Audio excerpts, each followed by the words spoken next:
Anytime they see me, I'm hoping they only wish me well. So welcome back to another episode on the Big Figure Show, where it's all about celebrating greatness and giving people their flowers while they can still smell them. So today I have another special guest who's a friend of mine, who's a property investor, who's a property mogul, and someone that I consider an expert within their field. So it's only right that I invited him on the show. So today he goes by the name of Niven. Cool, Nice bro. to meet you, bro. Nice to meet you, man. How's Again, things? all good, man. Blessed, you know. Yeah? Blessed, yeah. It's been a crazy last couple of weeks, but we're here, we're doing it. Good, Let's good, go, good. man.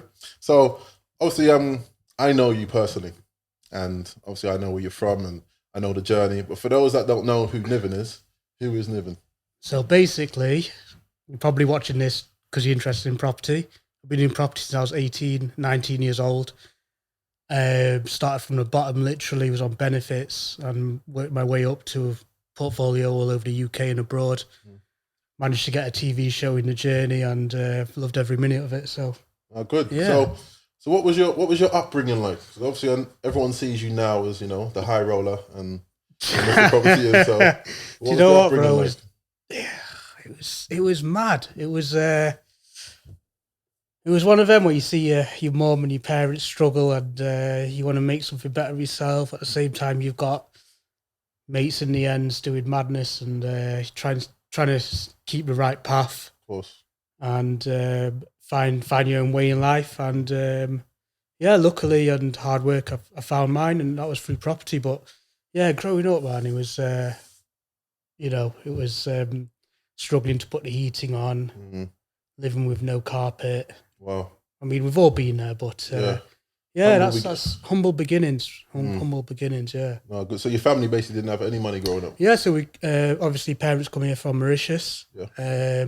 come here to work in the NHS, and we had some money. You know, you get money when you're working, but it was very much a struggle, and obviously it was those days without the internet and without YouTube, so you don't really know what to do. Yeah. You just got to try your best, and there wasn't as much inspiration as there is now. So and then I moved to Manchester when I was 18. Did 1 year of uni, and then literally just got into property by a coincidence, and the rest is history. The rest is history. The rest is history, man. Obviously, when I first come across you like years ago, I was watching a program in my house. It was a TV show, you know, and it was it Britain's Council Millionaires, something like that? Britain's Council House Millionaires. And I was watching it, and I see you got a Ferrari delivered on the same day. Yeah. And I was like, look at this guy, being flashy, you know, showing off all his wealth. Do you understand me? But this is without me understanding. Yeah. You know, so what it is, you can't be what you can't see. Of course. And that was a celebration of 10 years worth of work, which you didn't see the stuff I've been through and Of course. the graft and the hustle. I had nice cars before that, but you know, for the first 5 years, it was hard, and you have to motivate people, and you got to treat yourself along the way. And that was the first time we celebrated. We had a massive meal out in Manchester. We had all our mates there, like open bar, and they didn't really show much on TV, but that was literally the first time I looked back and I thought, done all right, you know, you've done all right. And like counted up how much, because they asked me what are you worth, like how many you've got, and it's not a numbers game, but it is. Yeah. So like, but before you get into that, let me finish what I'm going to say. Yeah. So I see you obviously turn up and you've had this red flashy car, but I don't know your story. Yeah. So when people see that, instantly you think, oh, that's just family money. I can't relate to this guy. Yeah. But obviously I've got to know you on a personal level. Yeah. And I understand your journey and where you come from, and I appreciate that. But I'm pretty sure you've had a lot of stick for, you know, because you know, as landlords, we buy a property and everyone thinks that we're made of money and that we can, you know, spend it on whatever. You've got people struggling and we're buying Ferraris and Lambos and all these things. Like, how do you deal with that? Do you know what it is, bro? The most hate I got was from other landlords. So I'm on like landlord groups and forums and all sorts of networks, and the most hate was other landlords because they didn't want me to show how rich you can be from being a landlord or property developer. In terms of people my age or the youngers, they loved it. They loved it, and to this day I still get messages from like 3 years ago. Still get messages today going, you inspired me on that show. I want a Ferrari. I want to be like you. But when I go onto the professional landlord forums, they're like, what are you doing? Why are you flashing? And you know what it is? A lot of them are not making the same money as I'm making, so they're doing the game wrong. Of course, and it's a different generation, right? Some people look at that as in the new generation, like myself and people that are younger, and saying, "Rah, if that can be achieved, that's what I can do." You know what I mean? So a lot of people will take it as inspiration. So I don't see it as a bad thing. And if you've worked hard and grinded yourself to the level that you're at, you're entitled to spend it on whatever you want to spend it on. Yeah, and the thing is as well, I've had tenants. I've gone to get rent before in nice cars, not necessarily Ferrari, but like Range Rovers, and I've had tenants come and appreciate the car. It is new money to an extent, so we're not generational wealthy. We're immigrants, really, second generation. I am, so we're not generational wealthy. Where most of the old landlords were, they've inherited property and land from their parents. Yeah, and they're very low key because they don't want other people to make it. It's as simple as that. And where I come from and where I was brought up, I want other people to make it because it's boring. If I'm the only one driving around and going on nice holidays and balling, like, what's the point? What's the point? It's lonely. What's the point? Yeah. So most of the hate, honestly, was from other landlords, and have to say, and I can only just say this now, from the authorities, because they tried to shut me down, bro. They tried to shut me down, and I've only just come up last week. I've only just got the all clear going. They've dropped the case. So I was looking at a banning order, and it was politically motivated because I've been out there on the media going, buy a house, rent it out, and they didn't like it. And I'm not going to name the authority, but it's a big one in the UK. It's probably the third or second biggest local authority. And they tried to ban me. And the thing is, when you get to this level and you've got money and you made it and you're attracting attention, you're on newspapers and TVs and you're mentoring, they will come after you. They will, and then it becomes like, learn how to make money, but then you have to learn how to keep it. And that's why they say wealth only lasts 3 generations. And then you can see why. So literally, I haven't put my face on the internet much. I've done mentoring, but it's very like, if you message me, and it's very private. I've not been out there. I've not had my face on, not done any podcast until literally last week because they dropped the case. And it just shows when you've got money and you're doing something they don't like, they don't want you to win. Cool. So that's what it is, basically. Well, let's clear that up. When they say they, it's not people like me. No. People like me want me to win. So like, and to be honest, most people who watch the show wanted me to win, and it's the higher powers. It's the, what they call it, the matrix or the system, right? That you will attract people trying to take your money from you, and you need to learn. If you've not had money before, you need to learn how to keep your assets. It's asset protection, and you don't learn that till you've got there. Of course. So it's been a journey, and it's been a mad 3 years, bro. To be honest. Yeah. Oh, okay. So obviously we're talking about the high life, and that result, the Ferraris and stuff is a result of the hard work. But let's take it back to the beginning. Like, how did you get started in property? So basically, I'm going back to my main point. You can't be what you can't see. So I had a landlord, wealthy Nigerian landlord, one of my dad's mates, and he had like loads of houses, and I rented off him. Yeah. One day, he took me to a new build site, and he took me around. I was only like 18, and our building is in just on the outskirts of Manchester, and literally everyone thought I was his son, right? So they're all talking to me, and he's going, look, he was trying to sell it to me, but obviously I'm 18, I don't have any money, and he probably knew that because I was renting off him. And he goes, look, if you don't buy off me, just buy a house, you won't go wrong. And I've seen what he's doing, I'm thinking, this is for us. Like, you don't think that at the time, you think it's not for us really, because we're just at the bottom of the ladder, we're still in the ends, we're still like hustling, right? And he goes, yeah, buy one. So I did my most to like work, save. I had like 2 jobs. I had like student loan money, and I just managed to buy one with a 10% deposit. It was about 10 grand at the time, 100 grand house. I rented it in like less than a week, and I was like, yeah, he was right, So I was just focused on it.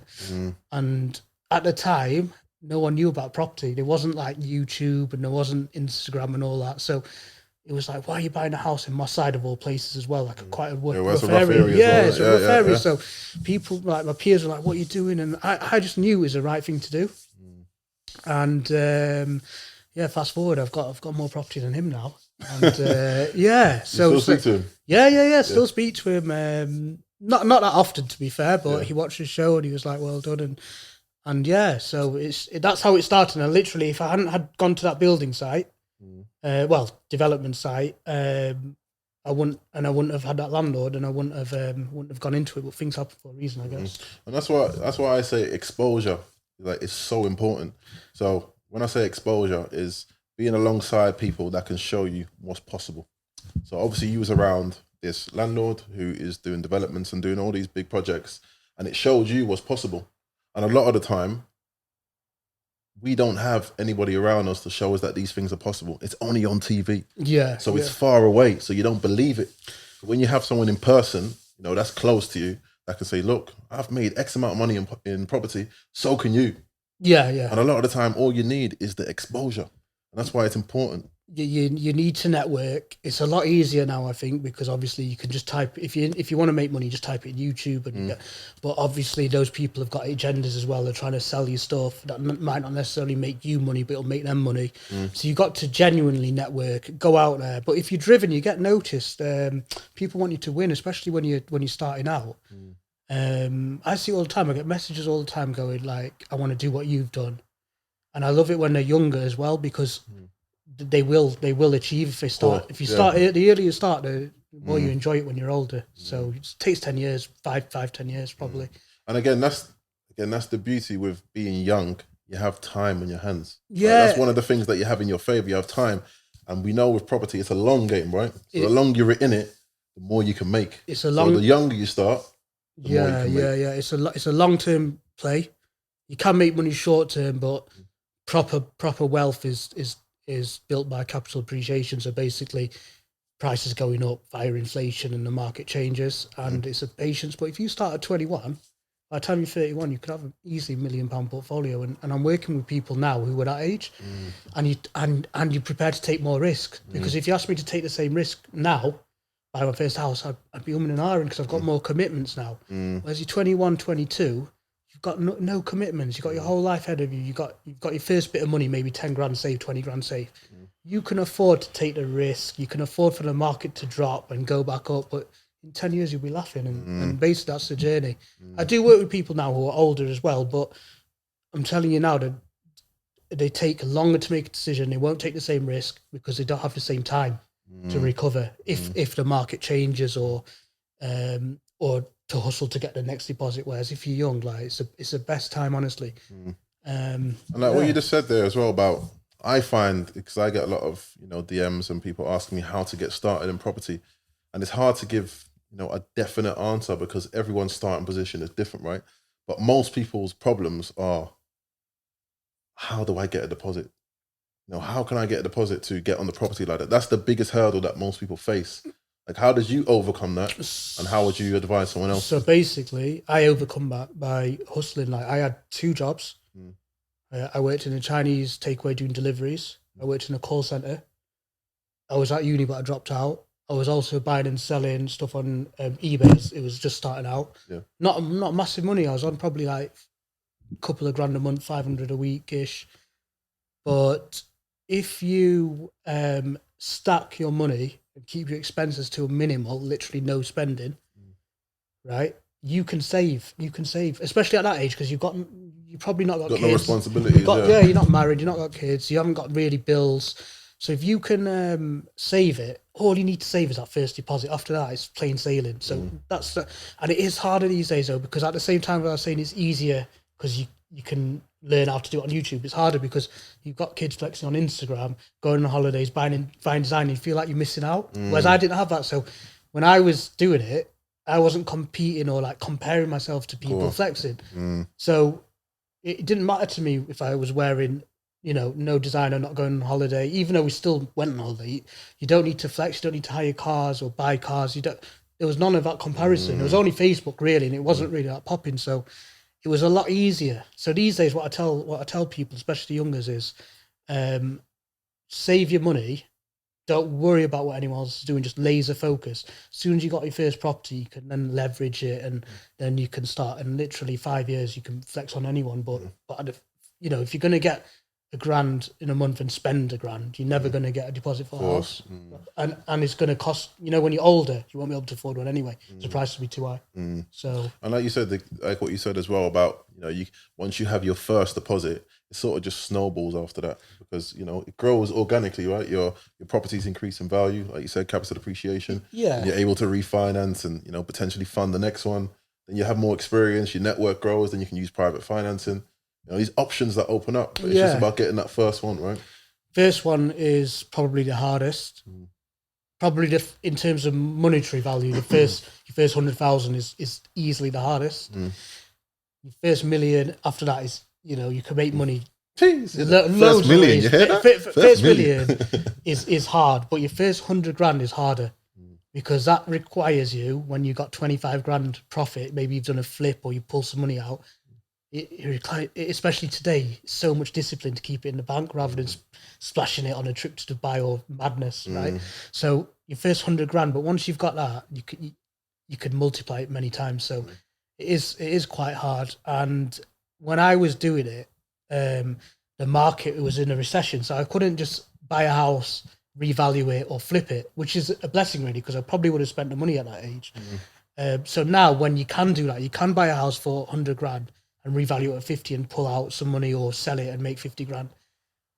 But the problem is now you're likely to go and want to spend that, because a lot of my clients do that. They'll make 50 grand and I'll go, well, why don't you keep it? Because it'll be worth double in like 5 years. No, I'll just take the money now. And if I'll just take it now, and you don't hear from them again because they splashed it. So, and then they come back to me and go, I'm ready to go again. I've got 20 grand now. Well, the prices have gone up, so you can't afford what you could afford then. So, it's difficult, but it just needs discipline, really. Yeah. So I've done my research, even though, like I said, you're my friend, I've still got to do some research. And I come across an article in Daily Mail, and it said you're worth about 4.5 million. You make about 27 grand in monthly rent. How true are those figures? Guilty. No, I'm joking. The rent's gone up, to be honest. Yeah, because it was an old article. Yeah, it's about 3 years old. The rent's gone up, and the reason being, my rent used to be the cheapest in Manchester in certain areas. Yeah. And after COVID, we got a lot of heat from the authorities. Basically, the houses were not as aesthetically pleasing as they should have been. There was probably a little bit of TLC needed. And obviously everyone was chilling in lockdown. I took my foot off the pedal. Of course, yeah. So we've done it up every house, got them all signed off, but the rent is, instead of being like £400 a room, we're getting like £650, £700 a room for HMOs. Because of the standard of the room. Because the standard of the room, the market's changed as well. It's the professional landlords now. The old game's over. Like the old school landlords that used to rent out anything, that's done. Like you can't do that, right? So it's actually helped me out to an extent. So the people who are trying to prosecute me have actually increased my earnings. So yeah, the rent roll's probably not double that, but it's probably over 40 grand a month now, I'd say, the rent roll. The costs have gone up a little bit, but not too much. Yeah. So we're actually in a better position. Amazing. And the portfolio, just because of inflation and property prices since COVID, where everyone thought it was going to crash, the property prices have gone up. So I'd probably say it's worth more than that. And I've also made some moves. The last 3 years, I've made some decent moves. So them numbers are basically conservative, and obviously they're... Those numbers are 3 years old. And you could probably, I've made some 3 or 4 decent acquisitions, so I'll probably add another M to that, if not more. So looking at that, again, people will be like, wow, like that's amazing. Like what you've achieved is amazing. And again, I'm from Liverpool, come from nothing. You're from Manchester, come from nothing. The same thing. Now, people are looking at them figures thinking, how can I get there? How can I achieve that? So how was you able to scale from one property, so buying your first property, to then buying multiple? So you got to be in it you got to have long-term vision, right? You've got to be patient. As I said, don't just take the quick 50 grand, because 50 grand's going to disappear. Yeah. You've got to start as soon as possible, don't delay. And then you just reinvest everything into the business, and where you can remortgage and leverage good debt, structure it right, buy your next one, and treat it like a professional business, because these days you have to anyway. So you might as well treat it as any other business, like if you had a restaurant or a bar or a big Amazon business. So you've got to think 10 years ahead, basically. Reinvest everything, and it will slowly happen. You concentrate on one area, you get good at it, you start to know how to trade and what the values are. You know what you're buying is cheaper, you leverage it, you buy another one. But the key is not to really sell as well, unless you want obviously quick money. But I don't advise that. Yeah, I know why, but why to those that are listening? Why wouldn't I advise selling? Yeah. So you sell it, you might make 100 grand or 50 grand, right? You pay 20% tax on that. Okay. Then you have to, if you want to become into the millions, right? You have to reinvest it. But when you reinvest it, the property you're buying is probably more expensive because 2 years have passed. Your property's gone up. So that means every other property's gone up. And you lose the property that you had and the rental income. Whereas if you remortgage it, you might get 80% of that profit. It's tax-free. Still got your first property or whatever number you're on, and then you can use that again, and then you literally build a portfolio. Before you know it, you have decent number of houses, maybe 10, 15 houses. 10, 15 houses is worth over $1 million, obviously, because a house, you can't get a house really for less than 100 grand. So that's all you need, 10 houses. And then when the market, in 2-3 years, when the market, the cheapest house you can get is 180, you're worth 1.8 million. And your debt's reducing because of inflation. So that's how you do it. It's a long game. Whereas if you, treat it like I want to buy and sell, all you've ever got in the bank is 100 grand because you have to go again, pull it back out. 100, it's very slow, and you don't benefit from inflation or capital appreciation, as it's called. So yeah, I think that with the buy and sell strategy, again, I'm not keen on the buy and sell strategy. I'm like you, I like to buy to keep. But if you're trying to build up a cash pot, in order to start keeping the properties that you're buying, then it's not a bad strategy, but I wouldn't say it's a forever strategy. Yeah, You know what I mean? if you need a capital injection, if you need to boost your pot to, I don't know, 70 grand and you could do one flip and get 35, by all means. But inherently, if you've made money on a flip, it probably means you could have remortgaged it and kept the property and taken 80% or 70% of the profit you would have got on the open market value. Bear in mind as well, you don't pay selling fees, solicitor fees for selling. Yeah. You don't wait until it completes. You can remortgage faster than you can sell. So it really, and let's be honest, how many flips can you do when you make 100 grand or 70 grand? Very little. Very little. Especially if you own funds. If there's investors and you have to give them half the profit, it just gets... And you've got capital gains tax and all these things. Yeah, exactly. I mean, you can structure it differently, but let's be honest. I mean, if you're a novice... For the average person, you probably won't even know how to structure it. Yeah. So yeah, I wouldn't recommend it, to be honest. But there's different ways to play the game. Yeah, and people don't understand how powerful refinancing properties is. Like a lot of people are just sitting on equity without even realizing, look, I've got access to this equity, which will then allow me to buy my second property, my third property, fourth, and it's just rinse and repeat. Yeah, that's basically what I did. But people are scared, and it's kind of like a working class mentality. And I've been there as well from that background, but people are scared of debt. Right? You got to remember the biggest companies in the world have got the most debt, like Coca-Cola, Apple. But it's decent corporate debt, and the debt you're paying at 3 or 4%, inflation's at 9% as we speak. So you're paying less than inflation, right? So you can leverage good debt and structure it right so it's not on your name. So you don't want loads of debt on your name. You want it in a limited company name. Why not use the equity and go again and build a business? Your personal on the side, I agree, don't take loads of debt on because it'll be on your credit file. People don't know the basics. Like I've got clients who have got a decent amount of savings and they've got like a CCJ from a mobile phone bill, right? Because they tried to have off 100 quid. So stung them in the long run. Yeah, so like you got to, from early, you got to think of all these things, and they don't teach you in schools. They don't. And again, I was a victim of that myself. I got caught up in doing some silliness as a 16 or 17-year-old, and my name was completely blacklisted. But I wasn't aware of the consequences, and the impact that it would have on me later on in life when it's time to get mortgages and do all these things. And a lot of kids are out there in that same position. So only if they had someone like ourselves that were next to them, going around in schools, or the teachers teaching them themselves, or even their parents. The teachers never. It's vital. The teachers never going to teach them because the teachers, half the time, teachers don't know. That's why they're teachers. No offense, but they're not in the business field, right? And at the same time, they don't want everyone to be entrepreneurs because who's going to do the normal jobs, you know? But everyone can't be entrepreneurs. Exactly. Right? Everyone can't be entrepreneurs, but everyone's got the right to a decent home.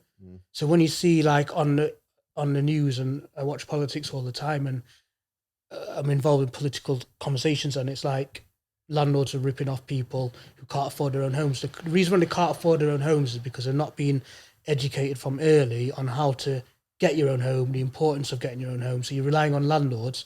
There's not enough landlords because they're getting driven out of the market.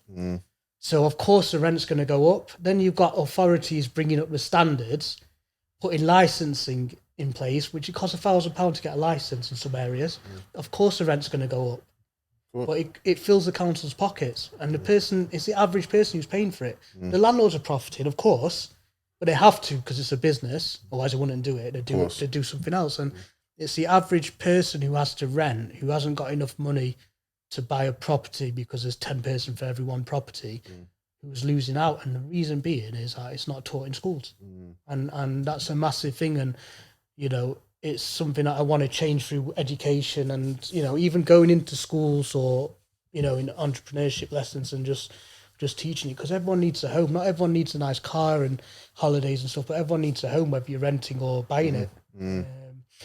And they're trying to change the model to rent now as well in the UK. So it used to be like a home owning nation, and now they're trying to change it to rent. Yeah. Because big companies are coming in like Lloyd's Bank and John Lewis and all sorts. I can't even remember, but there's a list. And they are going to be the landlords of the future. And they're the ones you're going to be paying your rent to. So it's corporate ownership. Even like there's a lot of pension schemes where a lot of pension companies are buying up land and developing properties themselves. So they're using your funds that you're paying into a pension to then go and buy property to then rent back to you. Exactly. Like Exactly. When you think about it, it's just crazy. But they don't want you to learn that, right? Listen, that's what you call the matrix. That's the system, right? So you could either be caught in it or you can try and get out of it by using your head. And that's the only way you can get out of it, not doing, you know, fighting against the rules. You know the rules, you know the law. If you don't follow the law, it's going to come back. You're going to be kicked out of the game, basically. When you get out, you're going to be on the sideline. So you've got to play the game. That's the best way of saying it. You've got to play the game. You've got to know where you can go left, go right, navigate it, and find your own path, and use it to your advantage. Find a gap, use it to your advantage. But it's the only you can't fight the system, right? You hear a lot of it. You can't fight the system. But you don't have to participate in it as there is another way, which is basically, you know, finding the loopholes or the ways you can make money, basically. And it's not rocket science, because if these big pension funds are building in a certain area, they're pushing up the value. All you have to do is go and buy a house in that area, and the value's going up. It's like an easy way to. It's like an easy tip, that, isn't it? It is, and again, that's a great one as well. And I say to people, sometimes you go to certain areas and you see a lot of developments happening. You see a lot of cranes up, and they're putting millions of pounds into that area. Now, I say to people, they've done the research for you. They've done all the research. You think they're going to be putting millions of pounds in an area that they haven't done any research? Do you know what it is? They don't even need to do the research. If they decide they want to improve an area, they will improve the area, because they've got the funds. They've probably got council backing, or it's a public-private partnership.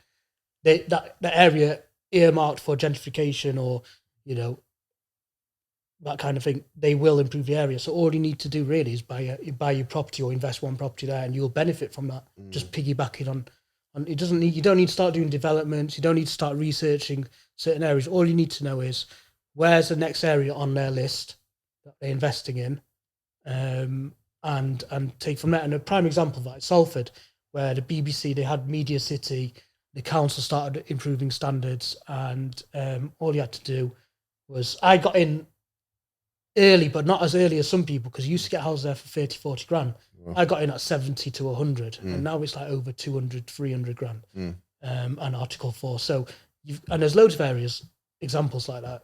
And those are the areas where you'll make money in 5-10 years. You double your property value, and you know, to double a property value, you don't need to have the money. You only need the deposit money. So you still benefit from capital gains. So if your house price goes from 100 to 200, that's 100 grand you've made. You've only put 20% deposit. And that's it based on if you're buying in the right areas. Yeah, right areas. I mean, I would never invest area where there's no capital growth because you make your money through capital growth.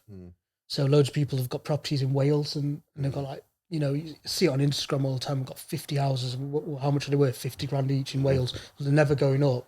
How are you gonna get wealthy? And the rent's not even that good. But even if the rent was like £1,000 a month, you make your money when the price doubles. That's it basically. You got 10 houses, doubles 100 grand. You made $1 million. That's how you do it. The rent is it covers your living, and it can be good to be fair, but it's not proper wealth. Yeah. So that we know obviously the real money is made in the long term. But at what point did you say, like, this property thing is working? Like, it can change my life? Probably when I had my second or third property and I was earning more from that than I worked it out that I was earning more than that than my manager's salary at the call centre, like the top manager.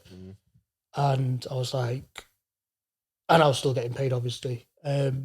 So like I was thinking another few of these, I'll be on big, not big money, but doctor's salary. Of course, yeah. Right? And then you have to look at it, don't you? I mean, it's changed now because there's people making like 150 grand on YouTube or TikTok videos, right? Of course. It's changed, but at the time, you only had that to compare it to. So that's the time. And then obviously, I didn't know about capital growth, so I didn't know the properties were going to double. I wasn't, because if you knew that, I wouldn't have been able to buy that because everyone would have bought there. Of course. But you can kind of feel an area. You can kind of feel where it's going. And that's where you need to buy. And I've got a knack, and it's developed over time for picking the right areas. So that's another advantage. Like, I've never bought a house where the property's not done like 30 grand in a year, capital appreciation. Like, never. So I get the right areas, and I have to pay a bit more, but it's worth it. As I said, you don't buy properties in areas where no one wants to live. So what's your strategy then? What are your strategies? Because again, if you're making over 30 grand a month, it must be high cash flow strategies, right? The strategy going forward is basically Manchester, North, Sheffield, kind of cities like that where they're primed for the future, and just buying more, trying to get more HMOs or buy already existing HMOs and do them up. Also looking at like boutique hotels just for higher cash flow because we've got the locations. We bought them years ago, so we can do that. And on the side, I do like the odd where you find value, like tenanted properties. I buy tenanted properties. Yeah, we spoke. Yeah, I spoke about so tenanted properties now. Like, you can buy tenanted properties for like 20% lower than market value because there's not many landlords in the game left, right? That's a fact. And no first-time buyer wants a tenanted property because they want to live in it. So you can buy the tenanted property, let the tenancy eventually expire or offer them somewhere else. Maybe you've got another house around the corner, and then you get the value. Or you can leave a tenant in, put the rent up slightly to market value, because usually it's not market value because the landlord had it 10, 15 years, and remortgage it. So we're buying a lot of tenanted properties, which is a good strategy. With those tenanted properties, for those that don't know, is it you have to go in cash or can you get a mortgage on that? No, like you can fund anything if the deal's right. You don't. I mean, the people who say they're buying cash hardly ever buying cash. They say that to put other people off. You can fund anything if the deal's right. I usually don't buy in cash. I might say cash offer, but it's not. Yeah, it's usually with I've got really good relationships with like the top bridging lenders in the UK and mortgage providers. So I usually go in on a bridge. And then I remortgage it out. Sorry to cut you. Bridging is short-term finance. Yeah, right? short-term finance. I don't bother with investor finance. See a lot of people on Instagram again off like the buyer will be like 6 to 10% return on your funds. I don't want to use other people's money. I've got my own money in the bank. So if I want to, I'd rather use my own money than other people's money. But at the same time, I'd rather use a bank's money because I've got a good relationship with them. It's a lot easier. I can keep my money for refurbs or spending, and the deals. If a bank backs your deal, it's proper. If a private investor backs your deal, there could be anything wrong with that. I mean, I'm not saying me, but if you lend money to someone offering 10% return, you don't know who's checking that deal. They've probably only got a few houses, probably all private investor money. So you got to be really careful. I've fallen foul for that a few times, but Yeah, literally, I just get bank funding or sometimes we use our own and then remortgage. But yeah, And that's a key point that you made. You know, banks are not going to lend on something that is not a security, right? Because they have to protect their money. Exactly. So so the way I see it, they're protecting your money, your deposit, and their money. And it's a lot easier to remortgage when you use, bridging loans and stuff like that. And it's changing now because obviously people are learning. But back in the day, no one wanted to go near a bridging loan company because the perception was they'll lend it to you, and then you'll miss like a payment, which you should never. But let's say you did, and they'll take everything you own and bankrupt you. And it's not the case. It's really not the case. They're all regulated. Or unregulated, but they're all quite ethical, and they'll never lend something you can't afford. Yeah. And it's just the way. And I just don't like that. Like you see it all the time. Like, let me borrow your money to make money, and it's just it's not for me. Basically. Yeah. Now again, I used to have that same fear about bridging. So I was looking at a deal one time, and I went to take out bridging on the deal, and the broker said to me, "Look, because you're quite new to this, they're going to put a charge on your personal residence." And I thought, do I really want to risk my personal residence to then go ahead and do the second deal? So I thought, no, I walked away from it. And I ended up just going in with my own capital and refinancing onto a normal mortgage. And like going back to what you said, I think getting over that fear of using bridge and finance can really help you catapult your property portfolio. I had one. I was living in Dubai at the time, and I bought a property. Next door was on for like £75,000. It was literally on the corridor to Manchester City Centre. Yeah. Had a bit of damp, and the only way I could buy it was with a bridge. It sent me loads of forms. I looked at it and I thought, no, I'm not risking it. I had like 5 houses at the time. I thought, I'm not risking that. That same property today is worth 250 grand. You can't buy it. It's next door to the one I own. It was a no-brainer. And the reason is fear of bridging, and fear comes from not understanding. The year after I was on bridge, I literally had like 5-6 bridges because I understood it. But at the time, I didn't know, and obviously it was 2014-15, so there wasn't much education out. And you need to know before you have fear of something. You need to understand it, and there's nothing. It's just a mortgage. It's basically just a mortgage. They don't take a charge on a personal property unless you're borrowing 100% of the value. So if you've got a deposit, they won't take a charge. And like a mortgage, if you don't pay your mortgage, they'll come and repossess your house anyway. If you don't pay your car finance, they'll come and repossess your house. Come and take your car? Yeah. Well, they'll come and take your car, and if you can't recover it from your car because your car's dropped in value, they'll come and they won't take your house. They'll force a charge on the house to the value of what they owed. And same as bridging. It's the same as taking a personal loan. So you get the bridge in the company name, and you still have to sign a director's guarantee, personal guarantee, but it's the same with anything, same with mortgages. So as long as you're buying the right property and you can afford the monthly repayments, and they won't lend to you if you can't, because they've got to be responsible as well. Yeah, because the numbers have to stack up, right? Yeah, they won't underwrite a deal where it's £10,000 a month and you're earning £1,000 a month. They're not stupid. The last thing they actually want to do is, and this is where the perception of bridging companies or loan companies are bad, is the last thing they want to do is repossess your property because it costs them money, and they want to avoid that at all costs, right? So they are not going to lend something in the hope that you fall on the deal and then they have to repossess it. They don't want to do it. It makes them look bad. They have to explain it to FSA, as an FCA now.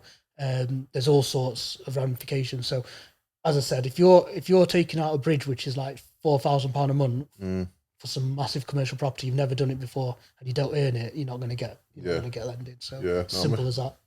So obviously you've been on one hell of a journey, but what would you say your biggest? Like, we've all taken losses, right? And in different ways and different sizes. But what would you say your biggest loss is, and why? And what did you learn from it? Biggest loss, monetary value, was probably, well, I'll go into that in a second, but the biggest loss probably was enjoying. I could have enjoyed myself and the money not a long time ago, but a few years or 5 years ago, right? Yeah. And I didn't, because I was still building, and I didn't really think of it at the time. And now the time's gone, you're more mature, you've got more responsibilities, and it doesn't feel the same. Yeah. So time loss was quite a big one. But monetary wise, probably quite recently. So COVID was harsh on everyone, even though more millionaires were made in COVID and the years after than any time in history, right? But it was still affected everyone. So in COVID, I took my foot off the gas. I had a villa in Spain. I just bought it in lockdown, and literally just went and chilled there for like a year, and just thought, right, you made it now. Just chill, right? First of all, I got bored. Second of all the maintenance and, let's say, compliance, which is a massive thing now, went down. You know, it was shit at the fan basically, right? And at the same time, there was no money going into the councils. So it was a perfect storm. So after COVID, all my properties got inspected, right? Wow. And The whole portfolio. well, it started off with one because a rogue tenant was basically outside smoking weed, and it was my fault because he moved in without me meeting him because it was COVID. Yeah. Okay, so it wasn't up to standard. Hands up, it wasn't up to standard.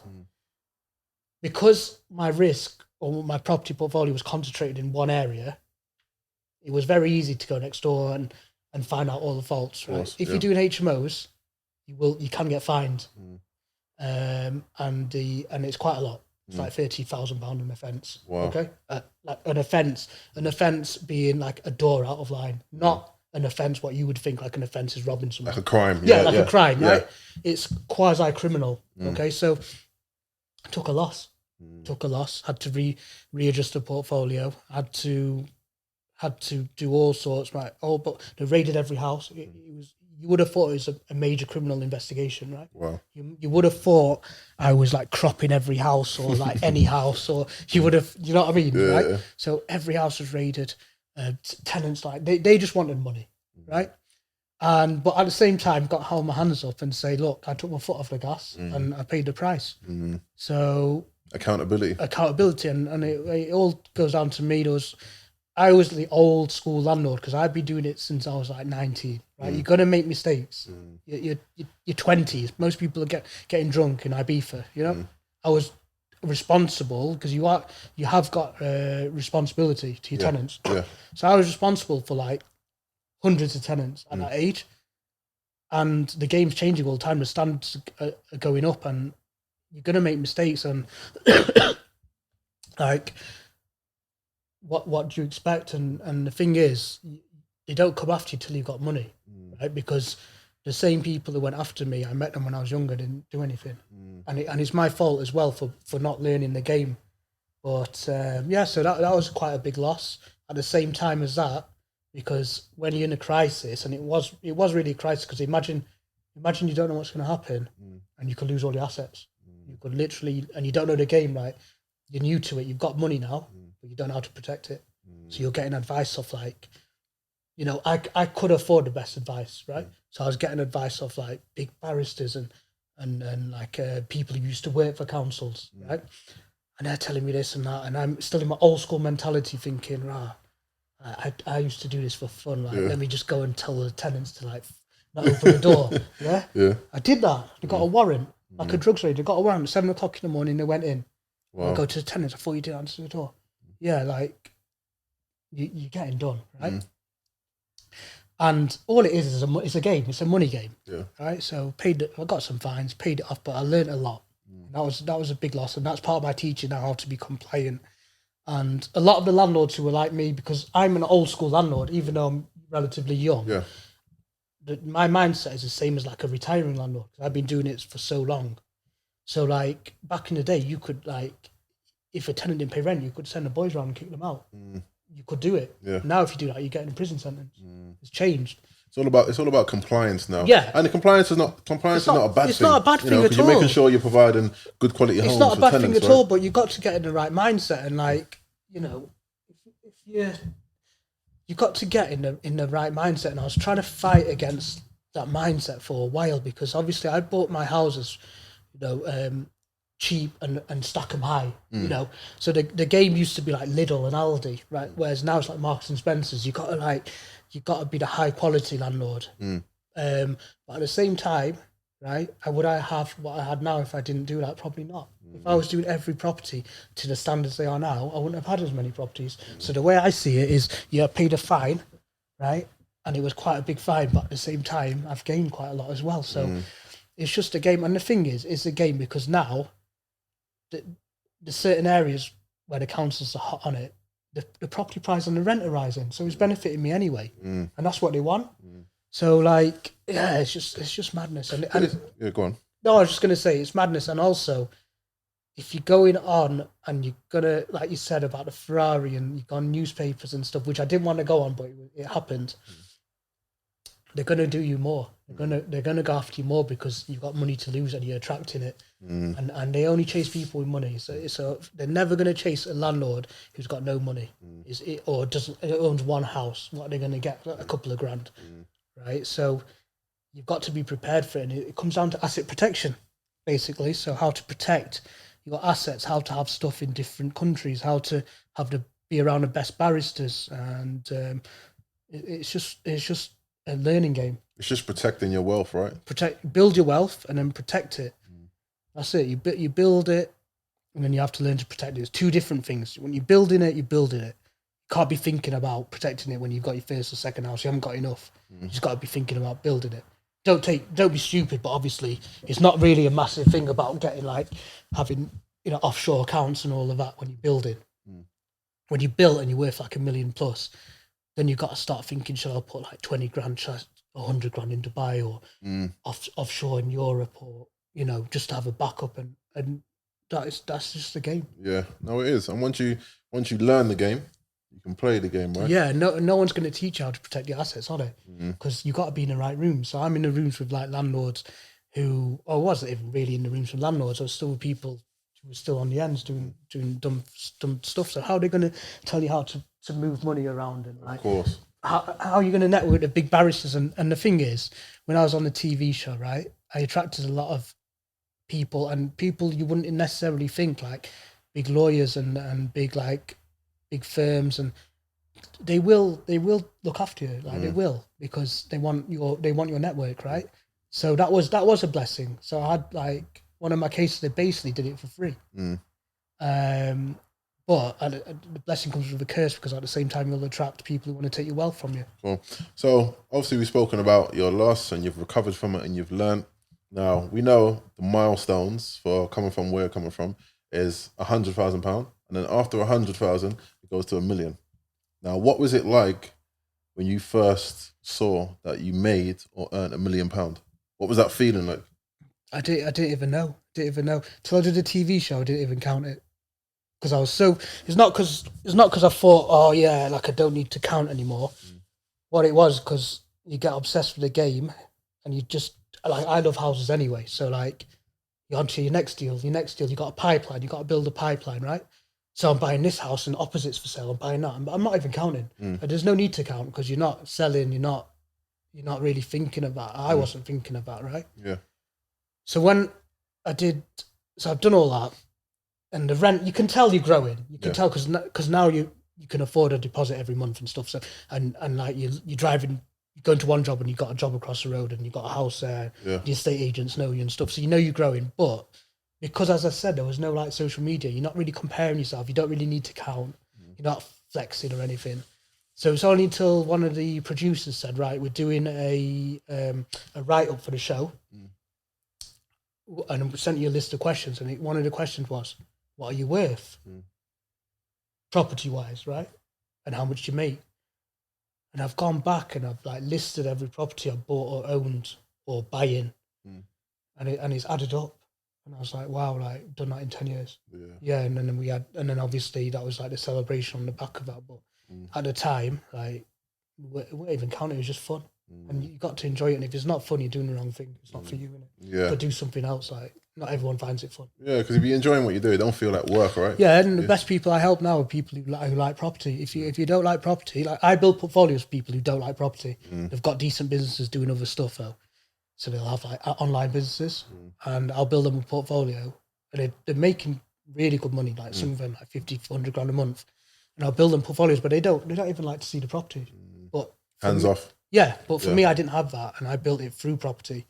and I enjoyed it, and I still enjoy driving past and going in. Like, I can't as much now, but like I always had a personal relationship with the tenants, and I always enjoyed it, and estate agents and stuff. So I never used to count it. To be fair, never used to count it. And until that day, you realised. Yeah, and the thing is, it's changed now. So if you're doing it now, you probably will count it because there's always some person on social media going like, Yeah. £1 million portfolio, 10 houses. You don't know what's behind it. Yeah. To be honest, most of them, because I get a lot of messages from them. Most of them is investor funds. So you don't even A know. lot of them, yeah. Yeah, you absolutely, don't. They don't own the house. I'm not saying good or bad, but it's not theirs. Yeah. It's like they're funded. They're backed by people with money. Yeah. So it's not theirs, or they, whatever. But you will. So it's easier to count it now because you have to. Because it's one of them. But when I was doing it, and I'm very glad, there was no like social media and there was no flexing. It was literally, and the thing is as well, like, would I want to tell everyone what I was buying? No, because I was building a portfolio. Yeah. So now I don't mind, because now if you buy there, you're paying, like, you're pushing the price up for me.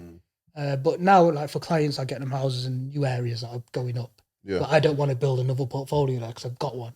So I'll push them towards like an area where I can see. I've got the knack of seeing it. So I know the next area. I'll push them towards that area where the prices are like 100, 150 grand. Yeah. So obviously now you've built your property empire. You've bought the flashy cars. Like, you've got the money. What's the motivator now? The motivator now is probably doing different things now. So showing what's possible. So, like, as I said, hotels abroad is quite a big one. So in lockdown, I bought a place in Marbella, and when you step it up abroad, you can get finesse quite easily abroad, because if you go in unconfident and you don't know what you're doing, it's different to the UK, right? So Marbella, like, I'm looking at my villa I bought there. That's right for a £1 million spend on it, and to make like 3 million. There's bigger numbers, right? And it's already a nice villa, but knock it down, build two on it. Dubai, another one where, like, you can make mad money, but you've got to move properly. Like, you've got to know the game inside out and the experiences from the UK. Looking at America, Florida, another one where so it's nice to have like assets around the world. And that's probably come to the fact that I've been through a situation where people have tried to take what I've got here for whatever reason, right or wrong. So you need to spread your risk, and it's more fun. And like to travel to like Spain or Dubai or America and have properties is something, because I like property. So it's kind of like nice. It's a nice thing to have. It's just one of them. It's not necessarily for the money as well. It's like both. Yeah. So it sounds like more of a chat, like something you want to conquer another back garden, because you conquered your own back garden. Yeah, you want to go elsewhere and you got to face some conquer challenges. your own backyard first, and then obviously move on. And if you skip a step, you'll be brought back to earth. And when I was 18, I tried to buy in Spain. I got done over like £4 grand at the time, but that £4 grand was like literally half of my net worth. So I had to, it's only 3 years ago I managed to buy a villa in Marbella. So what stops you from saying, just look, I'm gonna chill now. I'm worth X amount of money. I've made X amount of money. I've got this. What's stopping you saying, look, I'm good now. I just want to enjoy life now. No, why are you still going? I'm trying to as well, but the thing is, you get bored. Yeah. I told you in lockdown, I was literally had a pool, got a villa next to the beach, and like 6 months I was bored. And you're hungry for the deal. So now when I'm hungry for the deal, like, I do get to buy properties for other people, which is quite a buzz, to be fair, make them money, but you still want to be involved as well. So like, if you're an entrepreneur, really, not an investor, investor's different. So if you're an entrepreneur, you probably will always want to be doing deals. You want to start doing different things, right? Not even different things, like just deals. Just like you want to keep you want your fingers in the pie, and you want to keep going. And it's not necessarily monetary. If I was an investor and just giving money to someone to build me a portfolio, of course I would be like, no, that's enough now. Don't take any more risks. You can live off this comfortably for the rest of your life, and the properties are going to go up, and every year I might remortgage one and spend the money. Do you know what I mean? So, it's more like it's a game. You've got to play the game. So, how would you measure success? Because everyone measures success differently, right? It's subjective. Everyone's level of success is different. How would you measure success?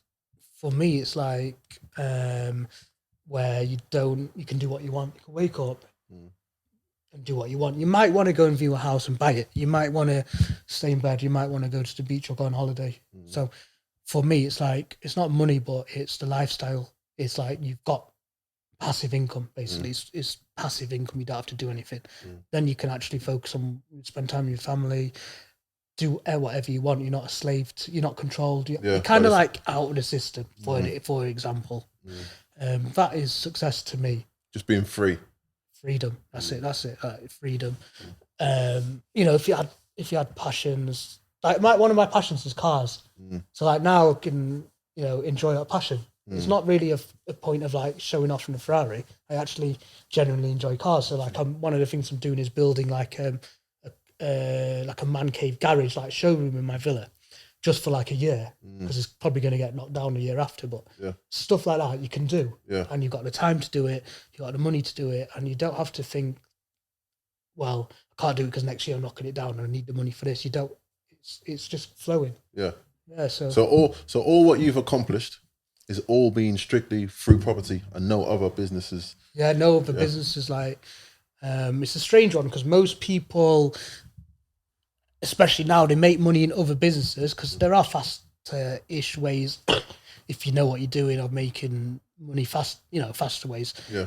And then they put it into property. But I've just done it through property.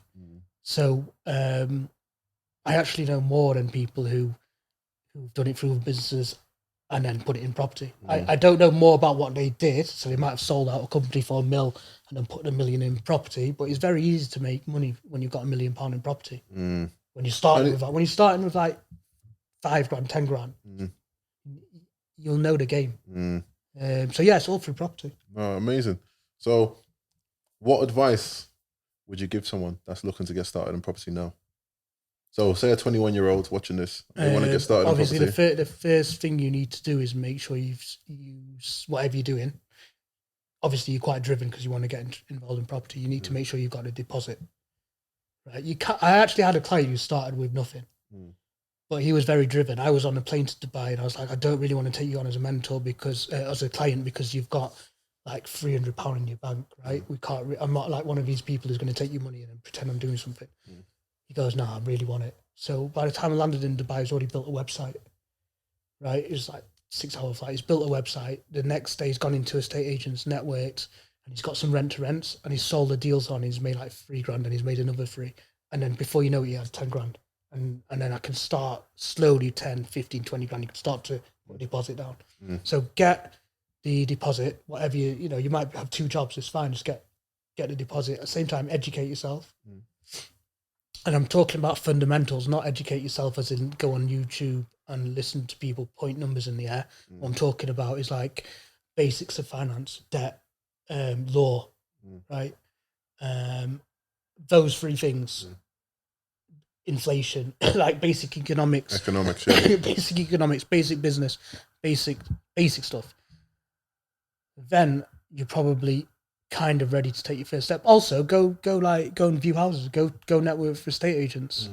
I go and see 20-30 million pound villas. I can't afford 30 million pound villas because I'm looking to sell everything to buy one villa. Still go and see them because it gets you the exposure, right? So go network with as much as you can, and people will actually help you out if you're driven.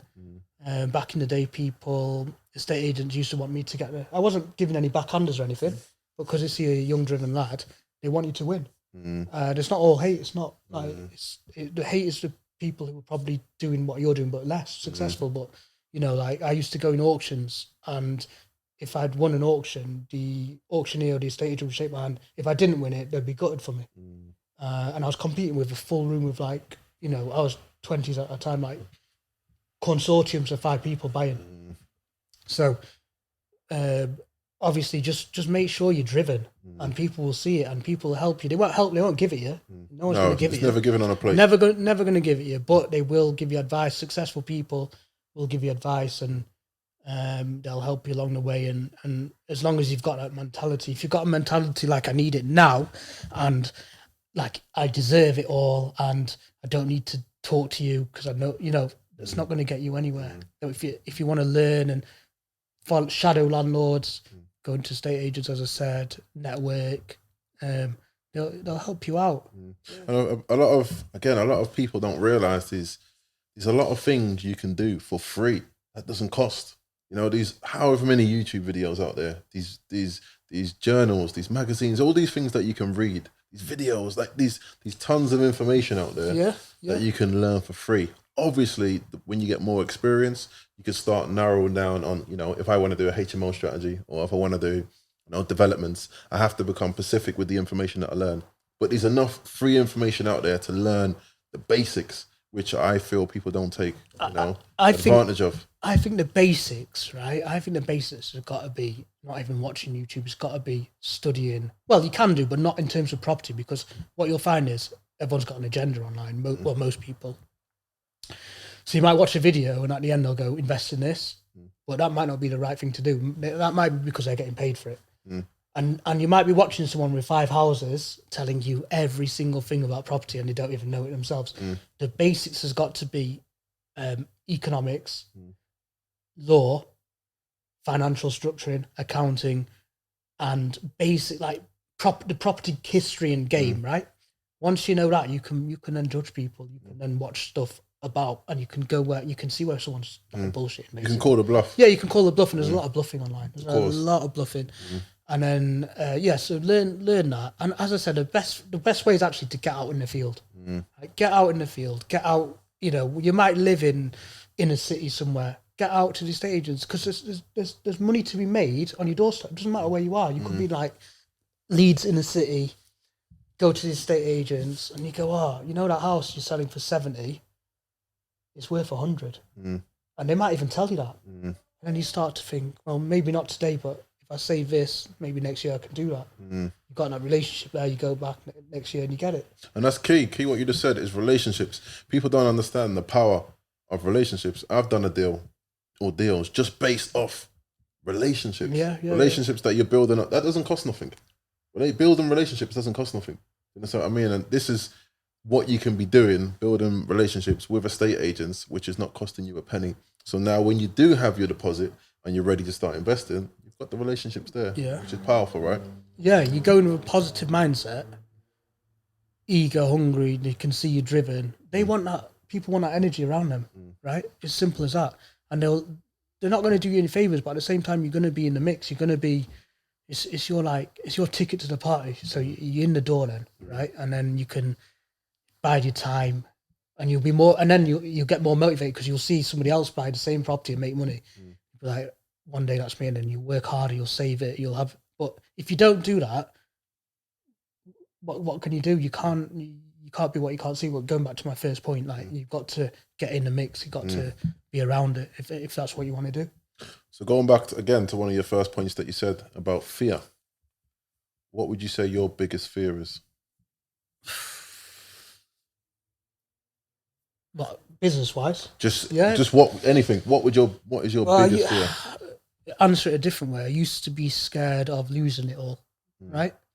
Because you worked, and it's hard to do it again. Like it's possible, but remember, time's funny, because you know another 10 years is not the same as when I was in my 20s, right? But I kind of went through that. Kind of almost went through it, and it doesn't scare me anymore because I could get it back twice as fast. With the experience I've gained. So now it's a case of not reaching my full potential, and because there's so much more just getting started, really. So like that's probably it, like getting complacent, which I've kind of done already. So I don't want to do that again. And how are you going to stop that from happening? Just keep at it, keep chipping away. I mean, like it's easy to kick back and go, oh, you've done it now, you're worth X amount. You got all these properties, kick back, but you can't do that. You can't do that because there's always, it's that quote, isn't it? There's always somebody else working twice as hard to take your place. And it's true. And it is true. It's true. It might not be another landlord, because property is it's hard to take someone's property, right? But it's possible if you're, depends on your position. If you're in an authoritative position, right? You can, you know. So that's probably it. Yeah. Well, so we all have great people in our life. Yeah, people that have supported us, people that have been the backbone, people that we love. But who is the greatest person in your life and why? In terms of just business. Just not even just business, just who is the greatest person in your life? Full stop. Probably parents. Gotta say parents, you know, like seeing a struggle and like I grew up on a building site as well. Like so mum bought a house and it was like the shittest house on the best road. And it wasn't like, you know, it's like one of them places like, what are you doing here kind of things, right? So like, and literally moved from the ends there and grew up on a building site, and that kind of helps you later on because you're like, why do I like property? Probably because of that. And then obviously struggling and stuff, and like it's a motivator. Like I could never not work, and I tried it. I used to be on the dole, so Wow. yeah, I used to be on the dole, bro. It's been a mad journey. So yeah. So it's from being on the dole. Hope you people are listening, by the way. From being on the dole, which is the job centre, to now worth millions of pounds. If that ain't inspiration in itself, then I don't know what is. And this is from a person that's coming from nothing. Yeah, and I wanted to look at the camera directly just to let you know, if he can do it, anyone can do it. So on that note, bro, I want to say thank you for coming down. You know, I asked you to come down and let's do it. You was like, let's go. It was no, you know, I'm in an R. I wanted to be on your podcast first. As I said, I've had to keep a lowish profile for the last year, right? And I've seen your audience, and it's for the people. Do you know what I mean? So I didn't want to go on some other property gurus podcast just for them to get clout and views. Yeah. Whereas I've seen your following is quite authentic. I appreciate it. It's for the people, and most of the messages I get is from people who used to be in our situation. Yeah. In the ends, yeah. And they're the people I want to motivate. I'm not really bothered about getting some property guru more clients or whatnot. So I chose it for a reason, basically. And obviously going back to your last point, right? So yeah, this week I basically defeated a banning order, politically motivated. I've agreed a hotel that I'm opening in Manchester. It's only a small boutique hotel, but it's hopefully the first of many. Still a hotel. Don't play it down. Hotel. Don't downplay it. Got designs for my villa garage in Marbella. What I said, I'm making a garage. Looking at property in Dubai. I've sorted out clients, probably 3 or 4 deals where they'll make like 25 grand each. And like, I used to be on the dole. So I used to be on Jobseekers. So it's possible. Possible. And bro, like I said, I'm all about giving people their flowers. Giving the people their flowers while they can still smell them. Because too many times people leave. I'm not going to say you. People leave the earth and you hear this person's a great person. What they done was amazing. But tell them why they're here. Yeah. So this is what this show is about. Just to tell you, bro, you're an inspiration. Keep doing what you're doing. Thank you, my bro. I'm proud of what you're doing. Thank you, my bro. Keep being great. And keep winning and keep making more and more money. I just want to win, but I want to make sure everyone else wins as well, because otherwise it's boring. So stay tuned, and thank you very much, bro. No problem. So on that note, that's the end of the show. Another great, fantastic guest, the Big Figure Cell. Stay tuned to the next episode. Peace.